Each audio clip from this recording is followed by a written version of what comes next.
Take one. आपल्या लाईफमध्ये एखादा प्रॉब्लेम आला की आपण काय म्हणतो की ओ शिट मेलो मी. मग होमवर्क करायला विसरलो किंवा घरी जायला लेट झाला किंवा असाइनमेंट सबमिट करायला लेट झाला की आपण म्हणतो की ओ शिट मेलो मी. आणि जर बायकोचा बर्थडे विसरलो मग तर 100% मेलो मी. अरे बघ, जर अर्धा आयुष्य हे फक्त मरण्यातच जात असेल तर चला आपण जगायचं कधी?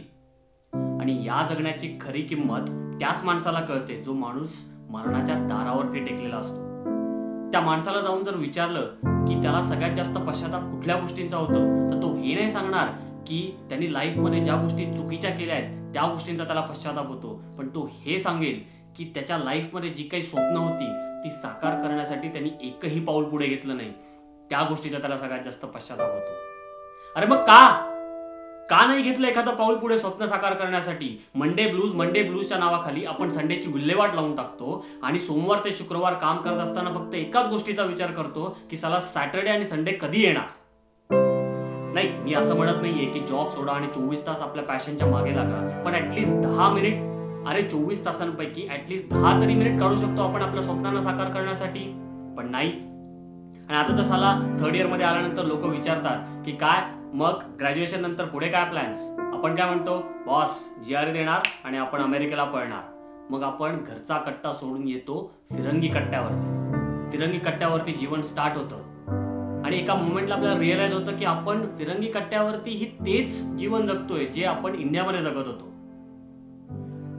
आणि ते रटाळवाणं जीवन सुधरवण्यासाठी आपण अनेक विचार करतो, हे करू ते करू, असं करू तसं करू.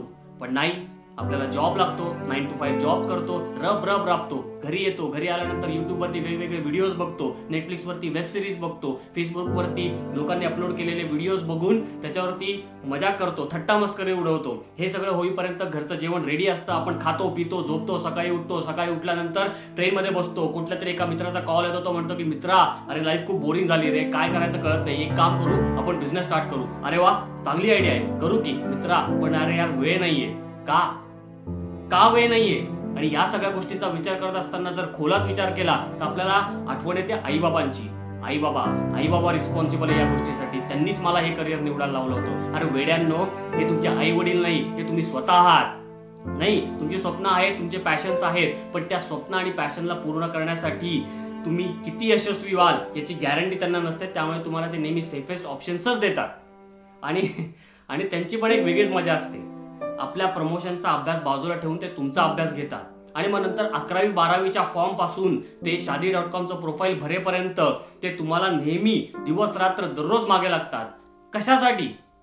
का मागे लागतात एवढ्या सगळ्या गोष्टी करण्यासाठी? तर फक्त एकाच गोष्टीसाठी की आपली मुलं ही शिकून मोठी व्हावीत, ते आपल्या पायावरती उभी राहावीत, फक्त याच्यासाठी. आणि या सगळ्या गोष्टी करत असताना आपली स्वप्नांना साकार करण्यासाठी जे काही कष्ट घ्यावे लागतात ते आपल्यालाच करावं लागतं. अरे आहे तुमची स्वप्न, मग ते करा साकार.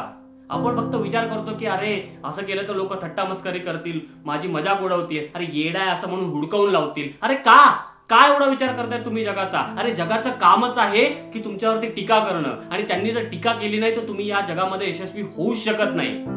अरे प्रत्येक दिवस ही एक नवीन सुरुवात असते. या नवीन सुरुवातीचा आपण फायदा उठवून घेतला पाहिजे. काहीतरी करून दाखवण्यासाठी, आपली स्वप्न साकार करण्यासाठी. अरे आज जगामध्ये अशी कित्येक माणसं आहे की त्या जगामध्ये कित्येक माणसं आहे की त्यांना ही सुरुवात बघताच येत नाही. तुम्ही म्हणाल की हा कोण माणूस आहे, हा कोण दीड शाणा बोलतोय आणि यांनी याच्या लाईफमध्ये काय उखडलेलं आहे? बरोबर आहे, तुमचं काहीच उखडलेलं लाईफमध्ये. मी पण तुमच्याच पैकी एक आहे. माझं नाव आहे शॅबी आणि माझ्या लाईफमध्ये जे काय होणार आहे ते तुम्हाला लवकरच कळेल आमच्या नवीन मराठी वेब सिरीज मध्ये, जिचं नाव आहे फिरंगी कट्टा.